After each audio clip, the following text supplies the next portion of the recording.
Bienvenido al canal de Narrador Eterno.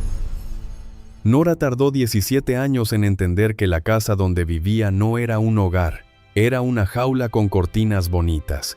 Y la noche en que lo entendió del todo, no fue porque alguien la golpeara, no fue porque alguien gritara, fue porque su hija de 8 años entró a la cocina con los hombros encogidos y dijo, con una voz que no debería tener ningún niño: «Mamá, ¿estás bien? Papá tiene esa cara». Esa cara. Una niña de 8 años ya tenía nombre para esa cara. Nora apagó el fuego de la olla y supo, con una claridad que le dolió en los huesos, que si no hacía algo esa noche, su hija iba a crecer sabiendo reconocer también esa cara en otros hombres, y los iba a tolerar, porque habría aprendido que tolerar era lo mismo que amar. Pero antes de contaros cómo terminó esa noche, necesito que sepáis quién era Nora antes de todo esto. Y el principio de Nora empieza mucho antes de Rodrigo, mucho antes de la jaula con cortinas bonitas, mucho antes de que ella supiera que existía esa clase de jaulas. El principio de Nora empieza en un pueblo pequeño del interior de Aragón llamado Estadilla, un lugar donde los veranos secan la tierra hasta dejarla del color del pan viejo y los inviernos llegan sin avisar, de golpe, como si el frío hubiera estado esperando detrás de las montañas todo el otoño y de repente decidiera que ya era suficiente esperar. Estadilla era un pueblo de casas de piedra, de calles estrechas, de vecinos que se conocían por el nombre de pila y por el nombre del padre y por el apodo que alguien puso en algún momento y ya nadie recordaba por qué. Era un pueblo donde las noticias viajaban solas sin que nadie las llevara, donde los niños jugaban en la calle hasta que la oscuridad los obligaba a entrar, donde la vida tenía esa textura densa y lenta de los sitios donde nada parece urgente, porque todo el mundo vive en el mismo radio de 3 kilómetros. Nora Castillo nació en ese pueblo en una tarde de octubre. Su madre, Remedios, estuvo de parto durante 14 horas y no se quejó en voz alta ni una sola vez, que era la clase de mujer que era Remedios. Su padre, Aurelio, esperó en el pasillo con el sombrero en la mano dándole vueltas entre los dedos, sin sentarse, porque sentarse le habría parecido rendirse a la espera, y Aurelio no era hombre de rendirse a nada. Cuando la comadrona salió y le dijo que tenía una niña, Aurelio entró al cuarto, miró a Nora recién llegada al mundo, dijo bien, y le acarició la cabeza a Remedios con una torpeza que era la forma que él tenía de decir muchas cosas que no sabía decir de otra manera. Nora creció en esa familia de silencios funcionales. No eran una familia fría, eran una familia que había aprendido que el amor se demostraba haciendo cosas, no diciéndolas. Remedios planchaba, cocinaba, remendaba, madrugaba, hacía y hacía sin parar, y eso era querer. Aurelio trabajaba en el campo, arreglaba lo que se rompía, llevaba a los niños al médico cuando hacía falta, y eso también era querer. Las palabras eran para lo necesario, no para lo decorativo. Nora tuvo un hermano, Marcos, 3 años mayor. Marcos era el tipo de hermano mayor que protege sin darse cuenta de que protege, que aparece justo cuando hace falta sin que nadie lo llame, que hace bromas en los momentos difíciles, no porque no entienda la gravedad, sino porque ha aprendido que la risa es también una forma de acompañar. Los 4 vivían en una casa de 2 plantas, con un patio pequeño en la parte de atrás, donde Remedios tenía un huerto modesto, tomates, pimientos, una hilera de lechugas que Aurelio nunca comía, pero que Remedios plantaba cada primavera como si fuera una obligación personal con la tierra. En verano el patio olía a tomate calentado por el sol. En invierno olía a nada, a piedra mojada, a tierra que descansa. Nora tenía 11 años cuando Aurelio murió. Fue un accidente en la carretera comarcal una madrugada de noviembre. Volvía de ayudar a un primo que vivía en el pueblo de al lado con una avería en el tractor. La noche estaba cerrada, sin luna, con esa niebla baja del otoño aragonés que borra los bordes de todo. Nunca se supo exactamente qué pasó. El coche salió de la calzada y fue a parar a la cuneta. Aurelio no llevaba el cinturón puesto, que era algo que los hombres de su generación en ese pueblo consideraban opcional. Llegó la noticia a las 4 de la madrugada. Remedios escuchó lo que le decían, asintió, dio las gracias por el aviso, cerró la puerta y se fue a la cocina a hacer café. No lloró esa noche. No lloró delante de sus hijos esa semana. No lloró, que Nora supiera, en ningún momento de los meses que siguieron, excepto una vez, una sola vez, que Nora la pilló por casualidad un domingo por la tarde sentada en el patio vacío de invierno, con la cara entre las manos, los hombros temblando en silencio. Remedios la oyó acercarse, levantó la cara, se limpió los ojos con el delantal y dijo: «Ve a estudiar, que mañana tienes examen».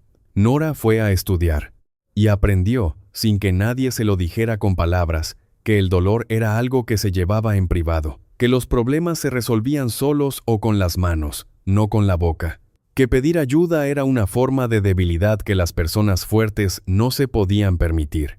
Remedios sacó a sus 2 hijos adelante, planchó ropa ajena, cosió botones, remendó pantalones, hizo todo lo que la gente del pueblo necesitaba que le hicieran y no sabía hacer. Cobró por ello sin quejarse del precio, sin pedir más de lo que le ofrecían, sin hacer sentir a nadie que le debía nada. Por las noches, después de que los niños se dormían, seguía trabajando bajo la lámpara de la cocina con la espalda un poco encorvada, y los dedos ágiles, y la radio puesta en voz muy baja para no despertar a nadie. Nora la veía, y guardaba esa imagen sin saber exactamente para qué. En el pueblo Nora fue una alumna buena, no brillante, pero constante. La clase de alumna que hace todo lo que se le pide, y un poco más, no por ambición sino por esa forma de responsabilidad que tienen los hijos mayores, de las familias que han pasado por algo difícil. Esa sensación de que tienes que ser suficientemente buena para compensar algo que no depende de ti. Hizo amigos. Tuvo su primera vez enamorada a los 14 de un chico del pueblo que tocaba la guitarra mal y con mucho entusiasmo. Jugó al balonmano en el equipo del colegio durante 2 años. Leyó muchos libros porque la biblioteca era el único sitio del pueblo donde podías estar sola sin que nadie te preguntara por qué estabas sola. Y cuando terminó el bachillerato con 18 años recién cumplidos, se fue a Zaragoza a estudiar enfermería. La decisión de estudiar enfermería no fue una vocación súbita ni una revelación. Fue más bien una acumulación. Los años viendo a Remedios cuidar, arreglar, sostener, la sensación de que lo que más le satisfacía en la vida era cuando alguien necesitaba algo y ella podía dárselo. La certeza de que los cuerpos humanos le parecían fascinantes y misteriosos, y que entender cómo funcionaban, cómo se rompían, cómo se reparaban, era algo que quería hacer. También, aunque esto no se lo dijo a nadie, la certeza de que siendo enfermera nunca dependería de nadie para vivir. Había visto demasiado de cerca lo que pasaba cuando una mujer dependía de alguien. Zaragoza fue una revelación, no la ciudad en sí, que a Nora al principio le pareció demasiado grande y demasiado ruidosa y demasiado llena de gente que caminaba rápido sin mirarse. La revelación fue la universidad. La biblioteca que tenía miles de libros y estaba abierta hasta las 10 de la noche. Las clases que le parecían fascinantes incluso cuando eran difíciles, especialmente cuando eran difíciles. Los compañeros que venían de sitios distintos y tenían ideas distintas y discutían de cosas que en Estadilla nadie discutía porque todos pensaban más o menos lo mismo sobre más o menos todo. Vivía en una residencia de estudiantes con otras 3 chicas. Aprendió a cocinar de manera básica pero funcional. Llamaba a Remedios los domingos.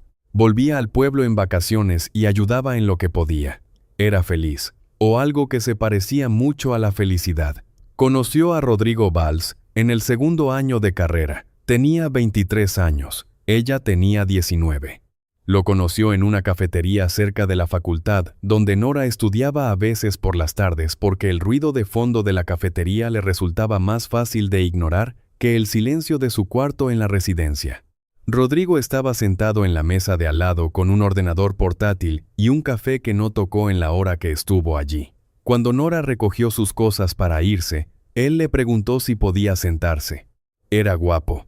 Eso es lo primero que Nora pensó, que era guapo, de una manera convencional y limpia, pelo oscuro bien peinado, ropa sin arrugas, una sonrisa que llegaba primero a los ojos y luego a la boca. Tenía el tipo de aspecto que transmite competencia. La sensación de que alguien que se cuida tanto de su apariencia externa probablemente también tiene todo lo demás en orden. Trabajaba en una empresa de logística. Había estudiado empresariales, Vivía en un piso alquilado con un compañero. Hablaba con facilidad, hacía preguntas. Escuchaba las respuestas con una atención que Nora encontró desacostumbrada, porque la mayoría de las personas hacen preguntas mientras esperan su turno para hablar, y no mientras esperan la respuesta. Quedaron al día siguiente para un café, luego para cenar, luego con más regularidad. Rodrigo era atento, detallista, llegaba siempre puntual o un poco antes. Recordaba cosas que Nora mencionaba de pasada, que le gustaba el té de menta, que tenía alergia al melocotón, que su libro favorito era uno de Delibes que había leído a los 15 años en la biblioteca de Estadilla. Aparecía con ese libro un martes cualquiera diciendo que lo había visto en una librería de segunda mano y había pensado en ella. Nora pensó que eso era amor, prestar esa clase de atención. Lo que no vio, o lo que vio y no supo leer, era la otra cara de esa atención, que Rodrigo no solo recordaba lo que Nora le contaba, también registraba lo que Nora hacía, notaba cuando llegaba tarde. Notaba cuando había hablado con alguien que él no conocía, notaba cuando llevaba una ropa que no le había visto antes y preguntaba para quién se había arreglado. Al principio esas preguntas le parecieron a Nora señales de interés, de que ella le importaba lo suficiente para que le importara también lo que hacía. Tardó tiempo en entender que el interés y el control pueden parecer exactamente iguales cuando el control todavía no ha apretado del todo. Salieron durante 2 años. Rodrigo conoció a Remedios y le pareció muy educado. Remedios le dio un apretón de manos y dijo que era un hombre presentable, que en el vocabulario de Remedios era casi un piropo. Marcos no dijo nada en particular, pero tampoco nada entusiasta, y Nora interpretó ese silencio como timidez de su hermano delante de un desconocido. Cuando Nora terminó la carrera y le ofrecieron una plaza de enfermería en el hospital de Zaragoza, Rodrigo sugirió que se mudaran juntos. Era lo lógico, dijo. Llevaban 2 años. Nora ganaba su propio sueldo ahora. Era el momento natural. Nora aceptó. La convivencia fue bien los primeros meses. Rodrigo ganaba más que ella y pagaba la parte más grande del alquiler, lo cual Nora agradeció, pero que en retrospectiva entendió como el primer paso hacia una dependencia que él cultivó con mucho cuidado. Cuando Nora quiso aportar más, él dijo que no hacía falta, que él se encargaba de las cuentas, que ella se encargara de otras cosas. Y Nora aceptó porque en la familia donde había crecido, el dinero era algo de lo que nunca se hablaba en voz alta, y la idea de discutir sobre quién pagaba, que le resultaba incómoda. Cuando Nora se quedó embarazada, tenía 24 años y llevaba 6 meses viviendo con Rodrigo. No fue planeado. Nora se enteró un martes por la mañana antes de ir al trabajo, con un test comprado en la farmacia de abajo. Se quedó sentada en el borde de la bañera durante 10 minutos sin saber qué pensar. Rodrigo reaccionó bien. Nora lo esperaba con miedo y él reaccionó bien. Dijo que era una buena noticia. Dijo que iban a salir adelante. Dijo que se casarían si Nora quería, o no, lo que ella prefiriera, que lo importante era el bebé y estar juntos. No se casaron, pero siguieron juntos. Lucía nació en mayo, con el calor ya asomando en Zaragoza, y fue desde el primer momento una presencia que llenó todos los rincones de la casa. Era una bebé que dormía mal, y lloraba con una convicción absoluta y miraba el mundo con unos ojos grandes de una seriedad desproporcionada para alguien que acababa de llegar a él. Nora la amó con una intensidad que la sorprendió. Había pensado que quizás no se le daría bien eso de ser madre, que quizás el amor no llegaría de forma automática como en las películas, sino que habría que construirlo poco a poco.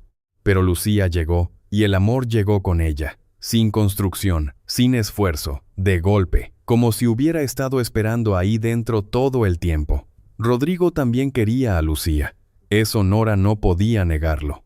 La quería a su manera, que era una manera de querer que incluía mucha presencia cuando las cosas iban bien y muy poca paciencia cuando las cosas no iban como él esperaba. Rodrigo no era buen padre en los momentos difíciles, no en los momentos de llanto prolongado, de enfermedad, de noches sin dormir. En esos momentos desaparecía hacia el salón o hacia la calle y dejaba a Nora sola con la dificultad, lo cual habría sido apenas un defecto de carácter si no hubiera venido acompañado de la exigencia de que cuando él volviera todo estuviera en orden, y Nora estuviera bien, y la niña estuviera tranquila, como si los problemas no existieran, o como si fuera responsabilidad exclusiva de Nora resolverlos. Y Nora los resolvía, porque había aprendido de Remedios que los problemas se resolvían con las manos, no con la boca, porque no sabía cómo pedir ayuda sin sentirse débil, porque quería a Rodrigo, y pensaba que el amor incluía compensar las partes difíciles de la persona amada. Los años pasaron con esa velocidad específica de los años que están llenos de cosas pequeñas y urgentes. Lucía creció, Nora trabajó. La vida tuvo ritmo, estructura, la apariencia de normalidad que pueden tener las vidas que por dentro están hechas de un material diferente al que muestran por fuera. El control de Rodrigo fue creciendo tan gradualmente que Nora no supo identificarlo como control hasta mucho después. Era como si alguien subiera el volumen de la música de uno en uno cada día. Si llevas suficiente tiempo en la habitación, no lo notas hasta que de repente te das cuenta de que estás gritando para que te escuchen. El dinero. Rodrigo gestionaba las cuentas comunes. A Nora le pasaba una cantidad mensual para los gastos cotidianos, la compra, el transporte, los extras de Lucía. Si Nora necesitaba algo fuera de esa cantidad, tenía que pedírselo. Y Rodrigo a veces decía que sí, y a veces decía que no, y a veces preguntaba para qué, con quién, por qué, con ese tono de persona razonable que solo quiere entender. El teléfono. No lo revisaba cuando Nora estaba delante, pero preguntaba, ¿con quién habías hablado? ¿Qué te había dicho tal persona? ¿Por qué habías tardado en responderle ese mensaje?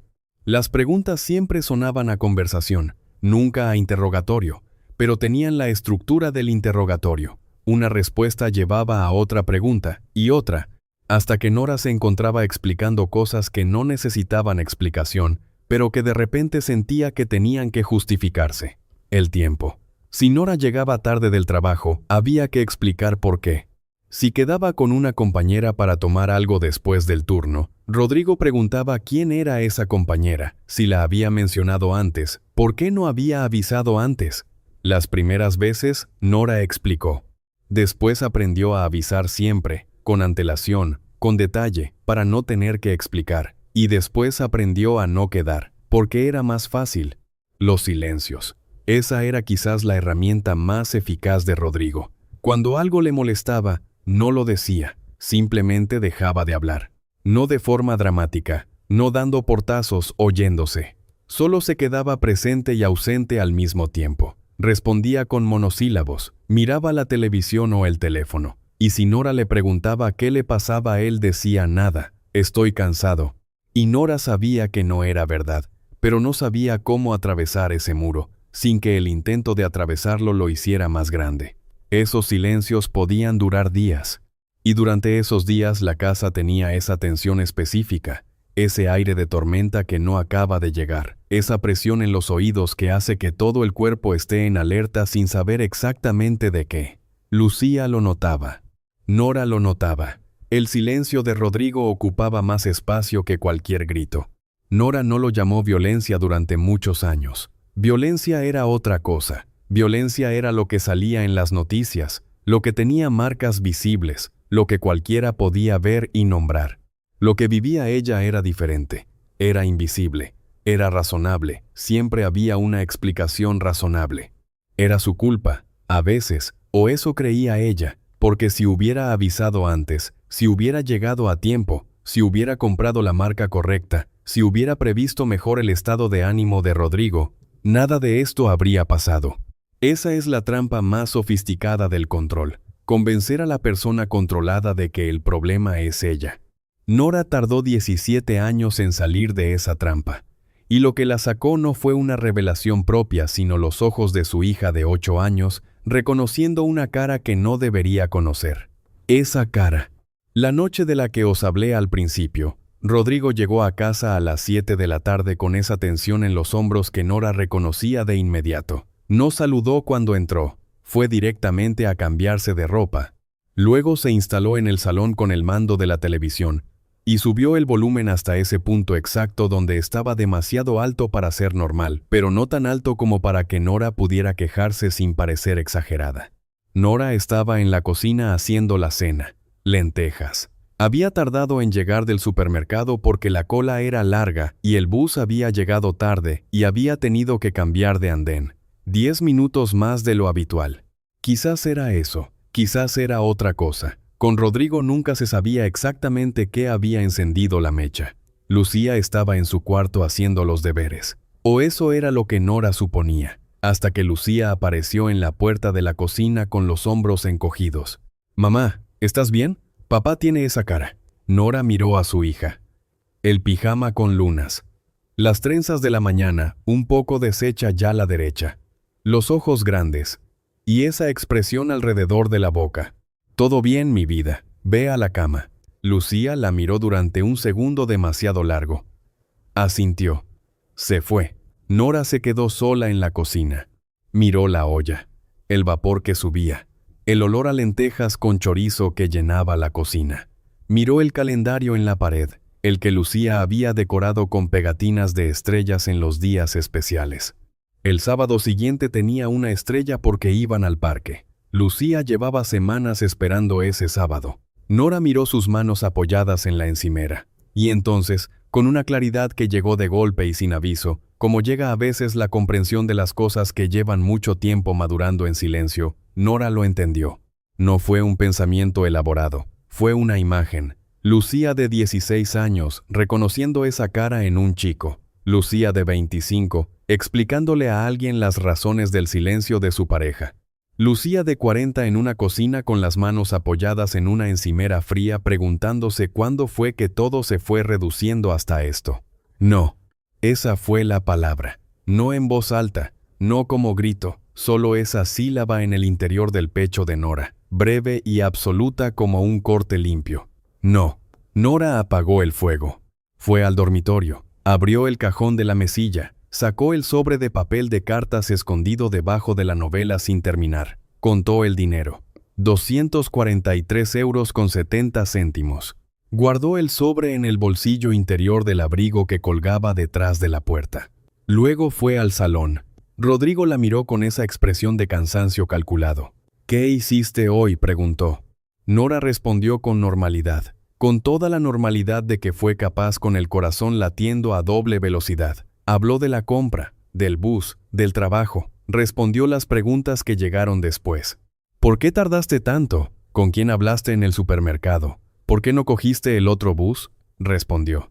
Esperó. Esperó a que el silencio de Rodrigo se fuera convirtiendo en el silencio de estar dormido. A las 2 de la madrugada, Nora se levantó. Fue al cuarto de Lucía. La niña dormía de lado, con la mano debajo de la mejilla, la respiración lenta y regular. Nora se quedó mirándola un momento desde la puerta. Luego entró, la tomó con cuidado, la envolvió en la manta. Lucía murmuró algo sin despertarse del todo. «Ceja», susurró Nora, «vamos a un sitio nuevo». «¿A dónde?», murmuró Lucía con los ojos cerrados. «A un sitio bueno». Lucía no preguntó más. Se acomodó contra el hombro de su madre con la confianza absoluta de quien sabe que la persona que la lleva no va a dejarla caer.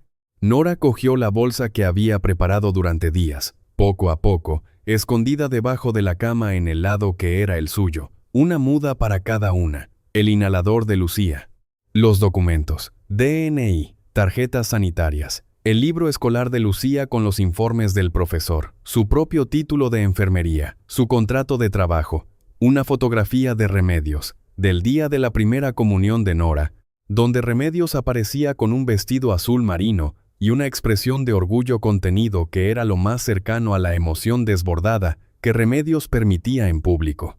El sobre con los 243,70 €. También llevaba algo más, una libreta pequeña donde durante meses había anotado fechas, horas, frases, las fechas en que Rodrigo le había quitado dinero para cosas que ella no conocía, los mensajes que le había enviado preguntando por su paradero. Una grabación en el teléfono, corta, donde la voz de Rodrigo decía que si Nora seguía comportándose así, iba a tener que buscar la forma de enseñarle a Lucía a vivir sin tanta influencia materna. No había sido una amenaza dicha con rabia, había sido dicha con calma. Eso era lo que más le había helado la sangre a Nora cuando lo escuchó, la calma. Guardó esa libreta entre la ropa de Lucía, en el fondo de la bolsa. Sacó las llaves del coche del gancho de la entrada. Las sostuvo en la mano un momento, el metal frío. Luego se fue. Encendió el coche muy despacio. Salió a la calle sin encender los faros hasta doblar la esquina. Esperó a estar a 3 manzanas de distancia para respirar hondo. En el asiento trasero, Lucía ya se había vuelto a quedar dormida con la manta de lunas enrollada alrededor de los hombros. Nora condujo. No tenía un destino claro.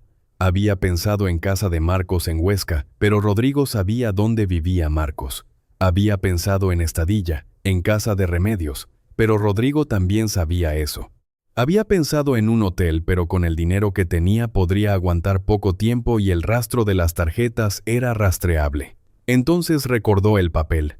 Hacía varios meses, Nora había llevado a Lucía a la revisión anual del pediatra. En la sala de espera, sentada a su lado, había una mujer de unos 60 años que esperaba con una niña pequeña que resultó ser su nieta. La mujer tenía el cabello blanco recogido sin demasiada ceremonia, las manos callosas de trabajo exterior, una manera de sentarse que transmitía que tenía todo el tiempo del mundo, aunque probablemente no lo tuviera. Habían hablado de lo que se habla en las salas de espera de pediatría, lo que pesaba la niña, lo que estaban estudiando, si había mucho trabajo en el colegio. Conversación de relleno, de las que no dejan huella. Pero en un momento dado, la mujer se había girado hacia Nora y la había mirado de una manera diferente. No con curiosidad, no con compasión, sino con esa clase de atención directa que a veces tienen las personas mayores, que han visto suficiente vida para reconocer ciertas cosas sin necesidad de que se las expliquen. No sé por qué te lo cuento, había dicho, quizás por nada, pero hay una mujer en Tamarite de Litera que se llama Consuelo, tiene una casa. No es un refugio oficial, no tiene letrero, no aparece en ningún sitio en internet, pero si una mujer llega con un niño y necesita un lugar donde parar, Consuelo abre la puerta. Me lo contó una amiga que lo necesitó hace años. La mujer había sacado un papel de su bolso y había escrito un número de teléfono. Se lo había dado a Nora sin hacer ninguna pregunta. Nora lo había guardado en el forro interior del monedero, no porque pensara usarlo, porque tirarlo le había parecido demasiado definitivo. Ahora, en la autopista vacía a las 2 de la madrugada, Nora buscó ese papel con una mano mientras conducía con la otra. Lo encontró en el monedero, doblado 4 veces, con los bordes un poco desgastados por los meses de andar entre las monedas. No llamó esa noche. Era demasiado tarde para llamar a una desconocida, pero puso rumbo a Tamarite de Litera, que estaba a poco más de hora y media, y decidió que esperaría al amanecer. Llegó cuando el cielo empezaba a ponerse de ese gris pálido que precede al amanecer. Tamarite era un pueblo de casas de piedra oscura y calles que subían y bajaban siguiendo el terreno irregular de la colina donde estaba construido. Olía a campo y a niebla baja, y a ese silencio específico de los pueblos cuando todavía no ha empezado el día. Nora aparcó en una plaza pequeña con una fuente sin agua. Apagó el motor. En el silencio que siguió, oyó la respiración de Lucía desde el asiento trasero, lenta, tranquila, absolutamente ajena a todo. Esperó. A las 7 de la mañana, cuando el cielo ya tenía luz aunque el sol todavía no había aparecido sobre las montañas, Nora llamó al número. Sonó 3 veces. Al cuarto tono respondió una voz de mujer. Tranquila, sin sorpresa, como si esperara llamadas a esa hora. ¿Sí? Busco a Consuelo, dijo Nora. Me dio su número una señora en una sala de espera, hace meses. En Zaragoza, un silencio breve. El tipo de silencio que no es duda sino procesamiento. ¿Estás sola? Con mi hija. Tiene 8 años. ¿Estáis bien físicamente? Sí. ¿Sabéis dónde estáis? En una plaza, con una fuente sin agua. Otra pausa. Calle del Nogal, número 4. La puerta es verde. Espera delante, ahora abajo. Nora siguió las indicaciones. La calle del Nogal era estrecha, empedrada, con casas a ambos lados que se miraban de cerca. El número 4 tenía una puerta de madera pintada de verde oscuro, con una maceta en el suelo al lado donde crecía algo que Nora no supo identificar en la penumbra del amanecer. Esperó 3 minutos. Luego la puerta se abrió. Consuelo Ibarra tenía 62 años y el aspecto de alguien que ha tomado muchas decisiones difíciles y ha aprendido a vivir con ellas sin que se le notara en la cara el peso de haberlas tomado. Tenía el cabello muy corto, blanco casi azulado, y los ojos de un marrón oscuro que miraban directamente sin ser intimidantes. Llevaba un jersey grueso y zapatillas, lo cual le daba el aspecto de alguien que acaba de levantarse, pero que lleva ya un rato despierta. Miró a Nora, miró a Lucía, que se había despertado en el coche y estaba de pie al lado de su madre con la manta de lunas todavía enrollada alrededor de los hombros y los ojos entrecerrados de sueño. «Entrad», dijo. La casa de Consuelo era pequeña pero ordenada con esa clase de orden que no es perfección sino intención. Plantas en todas las ventanas, algunas florecidas, otras solo verdes y densas. Una cocina con azulejos blancos y un hule a cuadros en la mesa. Olor a café reciente y a pan de ayer. Consuelo sentó a Lucía frente a un tazón grande de leche con cacao. Puso delante de Nora un café y un plato con tostadas. No dijo nada de momento. Solo preparó las cosas con movimientos tranquilos y se sentó también, con su propia taza, y dejó que el silencio fuera cómodo. Lucía terminó el tazón de leche y preguntó si podía repetir. «Claro», dijo Consuelo. Lucía la miró con una expresión que Nora reconoció. La expresión de quien no termina de creer que una respuesta pueda ser así de simple. Repitió. Luego el sueño la venció y Consuelo la llevó a un sofá en la sala de al lado y le puso encima una manta de lana y cerró la puerta con cuidado. Cuando volvió a la cocina, se sentó frente a Nora. «Cuando estés lista», dijo, y Nora habló. Tardó un poco en empezar porque no sabía por dónde. Llevaba años sin hablar de esto con nadie, en parte por vergüenza, en parte porque no tenía palabras para algo que nunca había terminado de tener nombre, en parte porque la persona más natural a quien contárselo era Remedios. Y contárselo a Remedios significaba reconocer ante su madre que había fallado en algo, aunque no supiera exactamente en qué. Empezó por el principio, por Rodrigo en la cafetería con el café sin tocar, por los primeros años que parecieron buenos, por el embarazo de Lucía, por la convivencia que fue cambiando tan despacio, que resultaba imposible señalar un momento concreto en que las cosas se torcieron. Habló del dinero, de las preguntas, de los silencios, de la sensación de ir encogiéndose dentro de una vida que parecía suya y no lo era, de las noches calculando qué habría hecho mal ese día. De las mañanas saliendo de casa con esa tensión anticipatoria de quien espera que algo salte pero no sabe cuándo, y habló de Lucía, de cómo había visto a su hija aprender a leer los estados de ánimo de Rodrigo con la misma precisión con que los adultos leen el tiempo antes de salir a la calle, de cómo Lucía había empezado a moverse en la casa de una manera cuidadosa, calculada, que no era la manera en que los niños deberían moverse en su propio hogar, de la cara. De esa cara alrededor de la boca. Consuelo escuchó todo sin interrumpir, sin exclamaciones de horror, sin esas expresiones de compasión exagerada que a veces hacen que quien habla sienta que tiene que consolar a quien escucha. Solo escuchó, con esa atención quieta y sostenida que es la forma más difícil y más generosa de estar presente para alguien. Cuando Nora terminó, Consuelo asintió despacio. ¿Tienes documentación? Sí, todo. ¿Trabajo? Soy enfermera. Tengo contrato en el hospital de Zaragoza, pero él conoce gente allí. Me da miedo volver. Consuelo anotó algo en un cuaderno que había sacado de un cajón. ¿Familia? Mi madre en Estadilla. Mi hermano en Huesca. ¿Saben lo que está pasando? Nora tardó un momento. Mi madre sabe algo. No lo sabe todo. ¿Por qué no? Nora miró sus manos alrededor de la taza. Porque no quería preocuparla. Porque pensé que podía manejarlo sola, porque me daba vergüenza. Consuelo dejó el bolígrafo. Eso es lo primero que vamos a cambiar, dijo. No porque tu madre vaya a resolver nada que tú no puedas resolver, sino porque llevar esto sola durante años te ha costado demasiado. Y porque cuando alguien que te quiere lo sabe, aunque no pueda hacer mucho, tú eres menos vulnerable, estás menos aislada. Y el aislamiento es lo que hace que estas situaciones duren tanto. Esas palabras llegaron a Nora de una manera que no esperaba. No fue alivio exactamente. Fue algo más parecido al reconocimiento. Alguien nombrando, con precisión y sin juicio, algo que Nora había vivido sin poder ponerle nombre. El aislamiento. Sí, eso era. No se había dado cuenta de lo sola que había estado hasta que alguien se lo dijo. Nora se quedó 3 días en casa de Consuelo.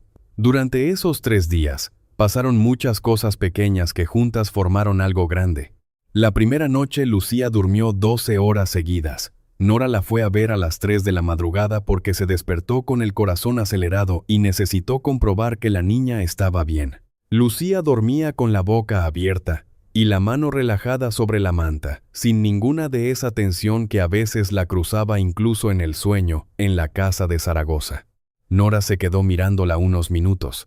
Luego volvió a su propia cama y tardó en dormirse, pero lo hizo, por primera vez en mucho tiempo, sin estar pendiente de ningún sonido del piso. La mañana siguiente, Lucía se despertó con hambre. Bajó a la cocina donde Consuelo ya estaba y preguntó, con ese tono cuidadoso de quien ha aprendido que pedir cosas puede tener consecuencias, si podía tomar 2 tostadas. Las que quieras, dijo Consuelo sin levantar la vista de lo que estaba preparando. Lucía se quedó quieta un momento. ¿Cuántas son las que quiero? Consuelo la miró. Una sonrisa pequeña. Eso lo sabes tú mejor que yo. Lucía pensó durante unos segundos con mucha seriedad. 2, decidió. Y luego quizás una más. Muy bien. Y Lucía tomó 2 tostadas. Y luego una más. Y nadie le preguntó por qué quería 3. Era un detalle minúsculo. Pero Nora, que lo vio desde la puerta de la cocina, tuvo que darse la vuelta porque no quería que Lucía la viera llorar. No era tristeza. Era otra cosa. Esa emoción sin nombre que aparece cuando algo que llevabas mucho tiempo sin ver, vuelve de repente y te das cuenta de cuánto lo habías echado de menos. Esa mañana, Nora llamó a Remedios. Preparó las palabras, o lo intentó. Luego descolgó, y cuando oyó la voz de su madre al teléfono, todas las palabras preparadas se fueron y salió solo lo esencial. Mamá. Me fui de casa de Rodrigo. Silencio en la línea. Nora esperó el reproche, la pregunta de por qué, la petición de detalles, la advertencia sobre Lucía. Bien, dijo Remedios. Solo eso. Bien. ¿Lucía está bien? Está bien. ¿Estáis en un sitio seguro? Sí. Otro silencio. Pero no un silencio de acusación. Un silencio de alguien que está ordenando cosas dentro, reorganizando, actualizando un mapa mental que quizás llevaba tiempo siendo inexacto. Dime qué necesitas, dijo Remedios al fin. Y Nora se dio cuenta de que su madre lo había sabido. No todo, pero lo suficiente para que su primera reacción no fuera la sorpresa, sino el alivio de que por fin hubiera pasado. No habría sabido explicar cómo lo entendió y punto. El segundo día, Consuelo la llevó a ver a una mujer que se llamaba Pilar y que trabajaba en orientación para mujeres en una institución comarcal. Pilar no era abogada, pero conocía el sistema y sabía con quién hablar. Se sentó con Nora durante 2 horas y le explicó con calma y precisión todo lo que existía para protegerla. Nora tomó notas, muchas notas. Tenía la cabeza llena de ese miedo que no paraliza sino que activa, que pone el cuerpo en modo hacer porque hacer es lo único que da la sensación de tener el control de algo cuando todo lo demás parece incontrolable. La orden de alejamiento, el proceso de custodia provisional, las ayudas económicas a las que tenía derecho, los pasos para solicitar un traslado de contrato a otro hospital, los servicios de apoyo disponibles en la provincia, las casas de acogida si necesitaba más tiempo del que podía darle Consuelo. Todo tenía nombre. Todo tenía un proceso establecido. Eso fue lo que más le sorprendió a Nora, que existían procesos, que no estaba inventando algo desde cero, que había personas cuyo trabajo era exactamente ayudar a alguien en su situación, que sabían las preguntas que había que hacer y el orden en que había que hacerlas. Había pensado durante años que si se iba tendría que resolverlo todo sola. La misma lógica de Remedios, la misma herencia. Los problemas se resuelven con las manos, no con la boca. Pero eso no era del todo verdad. Los problemas se resuelven con las herramientas disponibles. Y había herramientas disponibles que Nora no había sabido que existían porque nadie se las había dicho. El tercer día, Lucía encontró en la estantería de la sala de Consuelo un libro de ilustraciones botánicas antiguo, con grabados en blanco y negro de plantas medicinales europeas, cada una con su nombre en latín y en castellano, y una descripción de sus propiedades. Se sentó en el suelo y lo estuvo mirando durante 2 horas con una concentración que Nora no le había visto desde hacía tiempo. Luego preguntó a Consuelo si podía dibujar las plantas del jardín.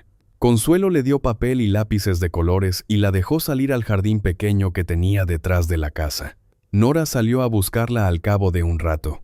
Lucía estaba sentada en el suelo, con la espalda recta, la lengua entre los dientes de la concentración, dibujando una planta que Nora no reconoció. Los hombros estaban sueltos, completamente sueltos.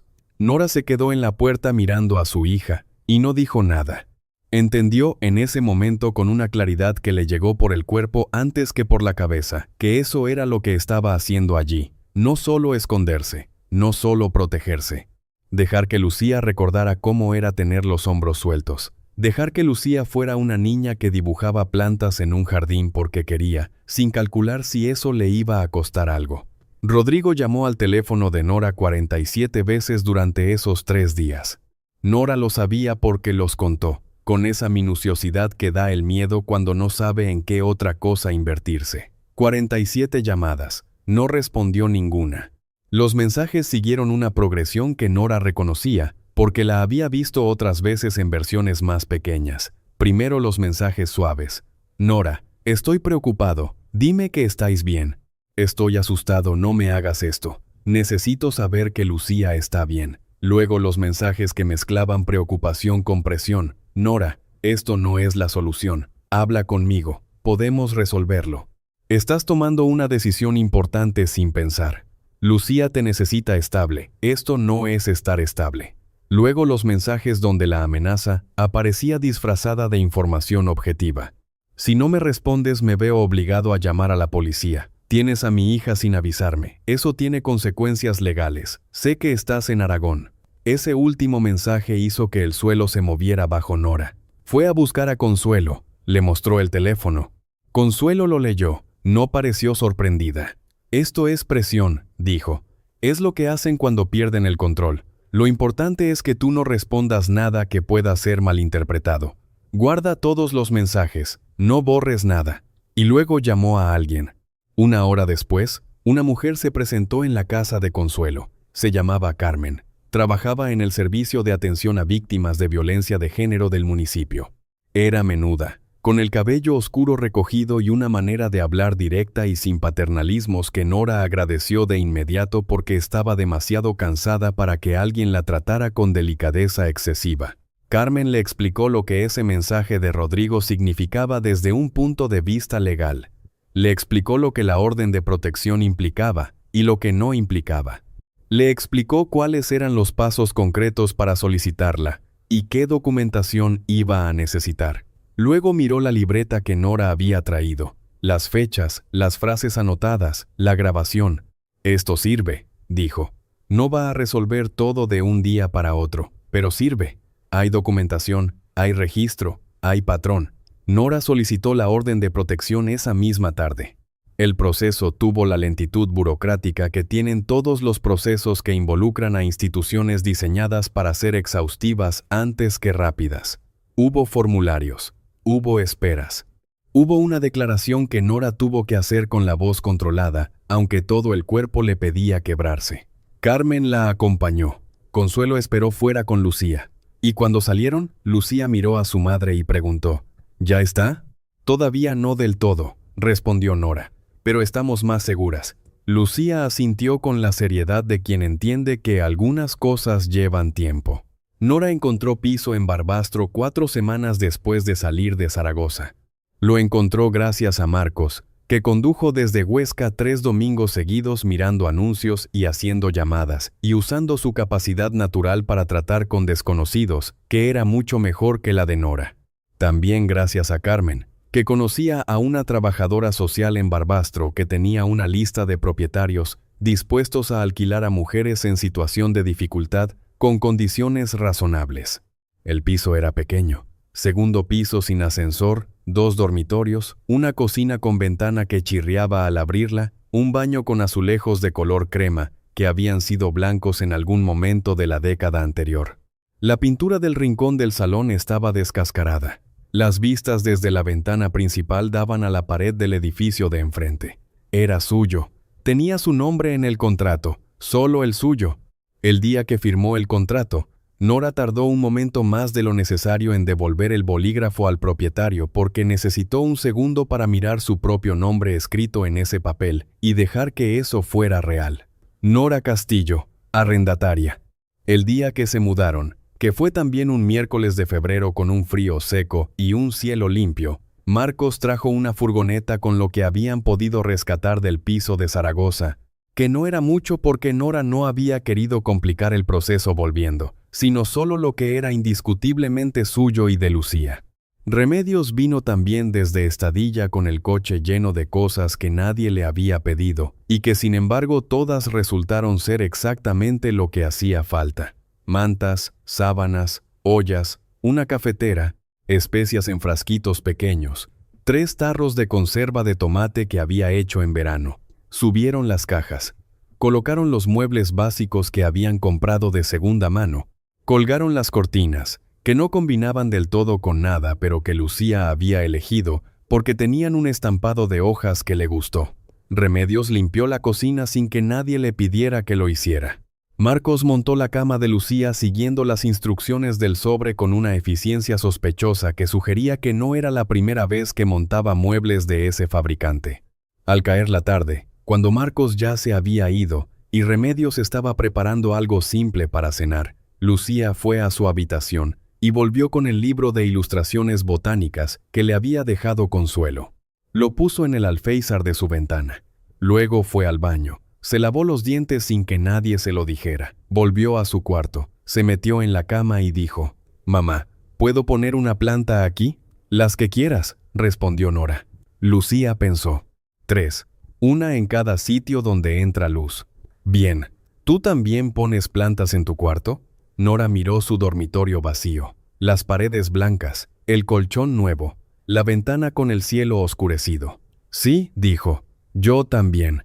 Esa noche, después de que Lucía y Remedios se durmieran, Nora se quedó sentada en la cocina con una taza de manzanilla que se fue enfriando entre sus manos. No estaba pensando en nada concreto. Estaba simplemente sentada en su cocina, en su piso, con su nombre en el contrato, oyendo el silencio del edificio dormido y notando que ese silencio no tenía tensión, era solo silencio. Tardó un rato en darse cuenta de que llevaba años sin experimentar eso. La vida en Barbastro no empezó siendo fácil, eso sería falso decirlo. Fue difícil de maneras distintas a como había sido difícil antes, pero difícil. Nora necesitaba trabajo. Su contrato en el hospital de Zaragoza existía, pero la situación hacía complicado volver allí. Carmen le había explicado los pasos para solicitar un traslado, pero los traslados llevaban tiempo, y mientras tanto el dinero que tenía no iba a durar indefinidamente. Habló con su colegio profesional, habló con el hospital de Barbastro, habló con el de Monzón, que era el más cercano. Hizo llamadas que empezaban con: «Me llamo Nora Castillo. Soy enfermera titulada, llevo 10 años trabajando y estoy buscando incorporarme». Llamadas que a veces terminaban con «lo sentimos, no tenemos plazas en este momento», y a veces con «mándenos el currículum», y a veces con «venga a hablar con nosotros». Fue al hospital de Barbastro, habló con la jefa de enfermería, una mujer llamada Amparo, que tendría unos 50 años, y un sentido práctico que no dejaba espacio a lo innecesario. «Su situación personal es suya, y no me incumbe mientras haga su trabajo bien», le dijo Amparo directamente. «Si hay algún trámite que requiera ajustar un horario puntualmente, me lo dice con tiempo y lo miramos. ¿Puede empezar el lunes?» Nora podía empezar el lunes. Empezó el lunes. Los primeros días fueron de esa fatiga específica de cuando hay que aprender todo al mismo tiempo. Los nombres de los compañeros, los protocolos del servicio, la disposición de las salas, las costumbres del turno. Pero Nora había trabajado en hospitales durante 10 años y sabía hacerlo bien. Y hacer bien algo que sabes hacer bien es una de las formas más sólidas de recordar quién eres cuando todo lo demás está siendo reconstruido. Las compañeras eran de trato fácil. Nadie preguntó más de lo que Nora ofreció. Nadie tampoco hizo el ejercicio contrario de ignorar deliberadamente lo que era evidente. Solo la trataron como a una profesional competente, que había empezado nueva en el servicio, que era exactamente lo que era. Lucía entró al colegio en enero, en mitad del curso. Eso es siempre difícil. Los grupos están formados, las amistades tienen historia, los códigos internos de cada clase llevan meses construyéndose. Lucía llegó a una clase de tercero que llevaba desde septiembre, siendo una unidad establecida, y tuvo que encontrar su lugar en ella desde fuera. Los primeros días no fueron fáciles. Lucía volvía a casa callada, con esa expresión concentrada que tenía cuando estaba procesando algo. Nora no preguntó demasiado porque sabía que su hija necesitaba tiempo para hablar de las cosas en su propio momento. Un viernes, al cabo de 2 semanas, Lucía llegó a casa con una expresión diferente. «Hay una niña que se llama Sofía», dijo mientras se quitaba el abrigo. «Le gustó el libro de las plantas». Nora esperó. Le dije que las plantas tienen nombres. Y ella me preguntó si todos, y yo le dije, los que yo sé. ¿Y qué dijo? Que quería aprender más. Lucía colgó el abrigo, fue a la cocina a buscar agua, y dijo de pasada, «Mañana viene a casa, si puede». «Puede», dijo Nora. Sofía vino el sábado siguiente. Era una niña pequeña y muy habladora con el pelo rojo, y una energía que llenaba cualquier habitación en que estuviera. Pasó la tarde mirando el libro de plantas con Lucía, y preguntando el nombre de todo lo que veía por la ventana. Cuando se fue, le preguntó a Nora si podía volver el sábado que viene. «Cuando quieras», respondió Nora. Esa noche, al acostar a Lucía, la niña dijo con un tono casi casual, como de quien menciona algo sin darle importancia, «Creo que Sofía y yo vamos a ser amigas». «Creo que sí», dijo Nora. Lucía cerró los ojos. «Bien», dijo, y Nora apagó la luz y se quedó en el pasillo un momento, apoyada en la pared, sintiendo que algo pequeño pero importante había encajado en su sitio. Rodrigo siguió enviando mensajes durante semanas. La progresión fue inversa a lo que Nora esperaba. En vez de escalar, fue descendiendo. Las amenazas disfrazadas de preocupación se convirtieron en argumentos. Los argumentos se convirtieron en quejas. Las quejas se convirtieron en silencios de varios días seguidos de un solo mensaje que parecía redactado por un abogado. Nora guardó todo. No respondió nada. Su propia abogada de oficio le había explicado que el silencio era la respuesta más sólida en esa fase y que cada mensaje de Rodrigo sin respuesta de Nora era un mensaje que solo podía interpretarse de una manera. La orden de protección fue confirmada. La custodia provisional quedó con Nora con un régimen de visitas supervisadas para Rodrigo. Rodrigo no ejerció ese derecho de visita durante los primeros meses, lo cual dijo más de él que de cualquier argumento que hubiera podido hacer. El proceso legal siguió su curso con esa mezcla de urgencia emocional y lentitud institucional que resulta desesperante para quien la vive desde dentro. Hubo una audiencia en Zaragoza a la que Nora fue en tren, con Carmen y con Marcos, que se tomó el día libre sin que Nora se lo pidiera. Hubo otra audiencia 3 meses después. Hubo documentos que firmar, declaraciones que dar, esperas en pasillos de juzgado que olían a papel viejo y café de máquina. Pero cada vez que Nora salía de esos pasillos y cogía el tren de vuelta a Barbastro, había una distancia entre ella y Rodrigo que era un poco mayor que la anterior. No en kilómetros, en algo más parecido a la estructura. Había una noche, 2 meses después de instalarse en Barbastro, en que Nora se despertó a las 3 de la madrugada con el corazón acelerado y el cuerpo completamente convencido de que había escuchado pasos en el pasillo. Se quedó inmóvil durante 1 minuto entero, escuchando, calculando. No había nada. El edificio dormía. La calle estaba en silencio. Se levantó igualmente. Recorrió el piso encendiendo cada luz que había. Comprobó la cerradura de la puerta principal, que Marcos había cambiado por una más robusta el día que se mudaron. Comprobó la ventana de la cocina. Miró en el baño. Miró en el cuarto de Lucía. Lucía dormía con la boca abierta y una planta en el alféizar. Nora volvió a su cama. Tardó en dormirse, pero antes de cerrar los ojos tuvo un pensamiento que no esperaba. Esto es lo que queda del miedo cuando ya no manda. Sigue visitando. Ya no decide. Era diferente. Era mucho mejor. Pasaron los meses. Pasó el invierno. Llegó la primavera a Barbastro, que en el Somontano es una primavera generosa con los almendros florecidos y el viento todavía frío, pero ya sin el filo del invierno. Lucía plantó sus 3 plantas, una en la ventana de su cuarto, una en la cocina, una en el salón. Las regaba con una regularidad que Nora encontraba sorprendente en una niña de 8 años. Les ponía nombres. La de la cocina se llamaba General Verde, la del salón se llamaba Reina. La de su cuarto se llamaba Pequeña porque era la más chiquita y, según Lucía, la más valiente. Remedios venía desde Estadilla algunos fines de semana. Traía comida, como hacen las madres que expresan el amor a través de la nutrición. Ternasco cuando podía, longaniza, morcilla, conservas de tomate.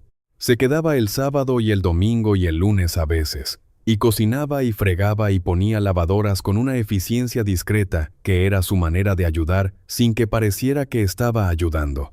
Un domingo por la tarde, mientras Lucía y Sofía jugaban en el patio interior y Remedios lavaba los platos y Nora secaba, Remedios dijo sin preámbulo: «Tu padre también tenía ese carácter, cosas de ese carácter».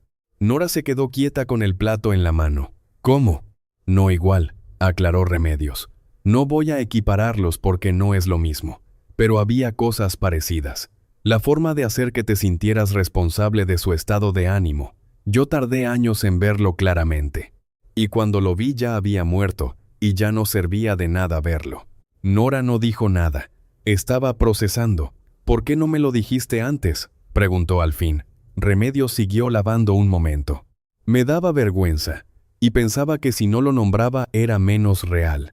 Y pensaba que vosotros no necesitabais esa imagen de vuestro padre. Él os quería a su manera. Eso era verdad también». Nora dejó el plato. «¿Y con Rodrigo? ¿Viste cosas?» Remedios bajó las manos al agua. «Vi algunas. Pensé que no era mi lugar, que eras adulta, que sabías lo que hacías». Nora respiró despacio. «Yo tampoco dije nada. Tú y yo ninguna de las dos dijimos nada». Remedios asintió. «Esa historia no puede seguir», dijo con esa voz quieta que tenía cuando decía cosas que habían tardado mucho en encontrar las palabras. «Con Lucía no puede seguir». «No va a seguir», dijo Nora. Y lo sabía de verdad. Rodrigo solicitó aumentar las visitas supervisadas cuando Lucía cumplió 9 años. Su abogado argumentó que la niña necesitaba contacto con su padre para su desarrollo equilibrado. La abogada de Nora presentó los informes del seguimiento psicológico que Lucía había iniciado y que mostraban que la niña estaba en proceso de recuperación y que la estabilidad era la prioridad. El juez mantuvo el régimen supervisado con revisión en 6 meses. Rodrigo ejerció 3 visitas con supervisión. En las 3, según el informe de la supervisora, se mantuvo correcto en lo formal. Pero Lucía volvía de esas visitas con esa tensión en los hombros, esa forma de moverse que Nora reconocía, y tardaba 2 o 3 días en volver a estar completamente a gusto. Después de la 3ª visita, Lucía dijo: «Mamá, no quiero ir más». Nora habló con su abogada. La abogada habló con la psicóloga. La psicóloga redactó un informe. El proceso continuó. Eso es lo que nadie te dice de estas situaciones, que siguen, que no hay un día en que de repente todo está resuelto, y el miedo desaparece, y la vida vuelve a ser sencilla de golpe. Hay un proceso. Tiene sus propios ritmos, tiene sus días malos y sus días en que parece que avanza, y sus días en que parece que retrocede. Pero también tiene otra cosa. Tiene días en que Lucía llega del colegio cantando algo que aprendió en música. Días en que Sofía se queda a cenar, y las 2 niñas se ríen de algo en la habitación con esa risa sin causa aparente que tienen los niños cuando están cómodos. Días en que Nora sale del hospital después de un turno duro y piensa en lo que va a cenar y en nada más porque no hay nada más urgente que pensar. Días en que Remedios llama solo para saber si han comido bien. Esos días también cuentan, y Nora aprendió a contarlos. Lucía cumplió 9 años en el piso de Barbastro. Fue una tarde de sábado en mayo. Hicieron tarta de chocolate porque era lo que Lucía había pedido con 2 semanas de antelación y con la precisión de quien ha dado muchas vueltas a la decisión. Vinieron Sofía y otros 3 niños del colegio. Vino Marcos desde Huesca con un regalo envuelto de cualquier manera. Vino Remedios con ternasco y la mirada de quien está contento de estar donde está.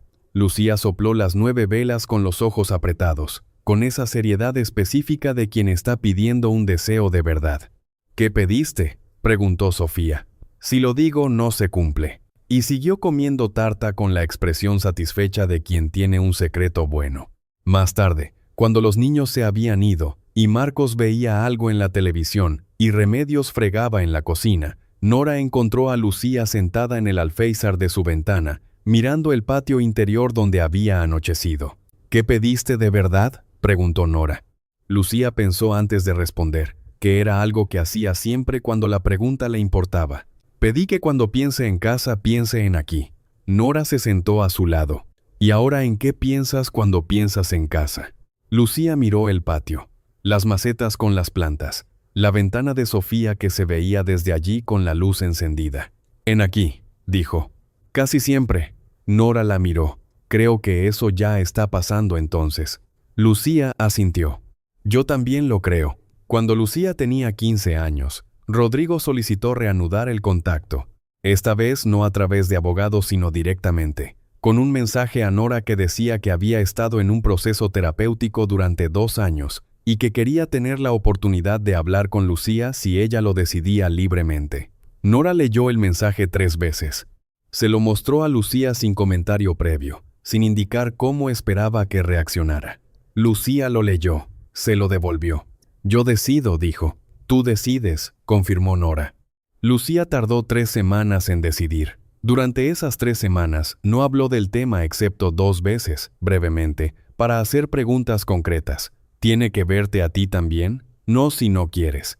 ¿Puedo irme cuando quiera? Sí. ¿Alguien me va a acompañar? Quien quieras. Al final dijo, quiero verle una vez, en un sitio neutral, con Marcos cerca. Se encontraron en una cafetería de Barbastro un sábado por la mañana. Marcos esperó en la mesa de al lado leyendo el periódico con una atención que tenía más de vigilancia que de lectura. Nora esperó fuera en el coche. Rodrigo llegó puntual. Estaba más delgado. Tenía un aspecto que Lucía describiría después como de alguien que ha pasado por algo y lo sabe. No intentó abrazarla. Dijo hola Lucía y esperó a que ella marcara la distancia. Estuvieron 1 hora y cuarto. Cuando salió, Lucía fue directamente al coche de Nora. Se sentó. Estuvo callada un momento. ¿Cómo fue?, preguntó Nora. Lucía miró por el parabrisas. Raro. Estaba diferente. O hacía ver que estaba diferente. No sé todavía. ¿Quieres volver a verle? No lo sé todavía. Está bien no saberlo todavía. Lucía asintió. Gracias por dejarme decidir, dijo. Nora arrancó el coche. Siempre, dijo. Cuando Lucía tenía 16 años y cursaba primero de bachillerato, la profesora de lengua castellana puso una tarea: escribir un texto de no más de 1 página sobre un recuerdo que te haya marcado, sin restricciones de tema, sin estructura impuesta. Lucía escribió sobre la noche en que llegaron a casa de Consuelo. No escribió sobre el miedo que habían dejado atrás. No escribió sobre Rodrigo, a quien nombraba solo indirectamente como la razón por la que se fueron. No escribió sobre lo que habían perdido. Escribió sobre el tazón de leche con cacao y la pregunta de si podía repetir, sobre las horas dibujando plantas en el jardín con los hombros sueltos, sobre su madre sentada en la cocina tomando notas con la cabeza llena de ese miedo que activa en vez de paralizar. La última frase del texto decía: mi madre no me salvó esa noche. Me enseñó que salvarse era posible. Y eso es diferente. La profesora le puso un 9 y una nota al margen que decía: tienes una voz muy particular para tu edad. Sigue escribiendo. Lucía le contó a Nora lo de la nota a la hora de cenar, de pasada, entre la pasta y el postre. ¿Qué escribiste?, preguntó Nora. Sobre aquella noche, la de Consuelo, y los hombros en el jardín. Nora no preguntó más. Pero esa noche, después de que Lucía se durmió, Nora estuvo un rato sentada en la cocina con un café frío entre las manos pensando en eso. Mi madre no me salvó esa noche. Me enseñó que salvarse era posible. Pensó en Consuelo, que abría la puerta a las 7 de la mañana sin hacer preguntas. Pensó en Carmen, que le explicó el proceso con precisión y sin paternalismos. Pensó en Remedios cerrando la puerta delante de Rodrigo con esa voz sin temblor. Pensó en la mujer del labio partido en urgencias y en la tarjeta que le había dado, que había sido también una tarjeta que alguien le había dado a ella en su momento. Pensó en todas las formas en que una persona puede recibir ayuda y en cómo la ayuda recibida se convierte con el tiempo, si uno lo permite, en la capacidad de darla. No era una conclusión grande, ni un pensamiento nuevo. Era solo un hilo que conectaba cosas que ya sabía. Apagó la luz de la cocina. Se fue a dormir. En el piso de barbastro, con las plantas en los alféizares y los dibujos de Lucía en la pared del pasillo y el silencio tranquilo de una casa en paz, la noche pasó sin sobresaltos. No todas las noches eran así. Todavía había noches que no. Todavía había momentos en que el cuerpo recordaba antes que la mente y el corazón se aceleraba sin causa visible. Pero esa noche sí. Y Nora había aprendido a dejar que las noches buenas fueran buenas sin anticipar las que no lo serían. Había aprendido que vivir bien no es vivir sin miedo, sino vivir con el miedo en su lugar, que es un lugar pequeño en el fondo de las cosas que importan, no en el centro. Había aprendido, en definitiva, que una vida puede romperse de maneras que parecen definitivas y rehacerse de maneras que no parecen suficientes, y que sin embargo son suficientes, y que además son suyas. Eso era bastante. Eso era, de hecho, todo lo necesario. Si este video te ha tocado de alguna forma, si algo en la historia de Nora o de Lucía, o de Remedios ha hecho eco en algo tuyo, me gustaría saberlo. Puedes dejarme un comentario abajo, aunque sea una sola frase, aunque no sea perfecta, aunque no sepas exactamente qué quieres decir. Leo todo lo que escribís, siempre. Y si conoces a alguien que esté pasando por algo parecido a lo que vivió Nora, no siempre hace falta saber qué decir. A veces lo más importante que puedes hacer es simplemente estar, no desaparecer. No pedir explicaciones antes de tiempo, no preguntar por qué no se va, solo estar. Y quizás, si tienes el número de alguien que puede ayudar, guardarlo. Porque hay personas que lo necesitan antes de saber que lo necesitan. Gracias por haber llegado hasta el final de esta historia. Gracias por el tiempo que le habéis dado. Nos vemos en el próximo relato.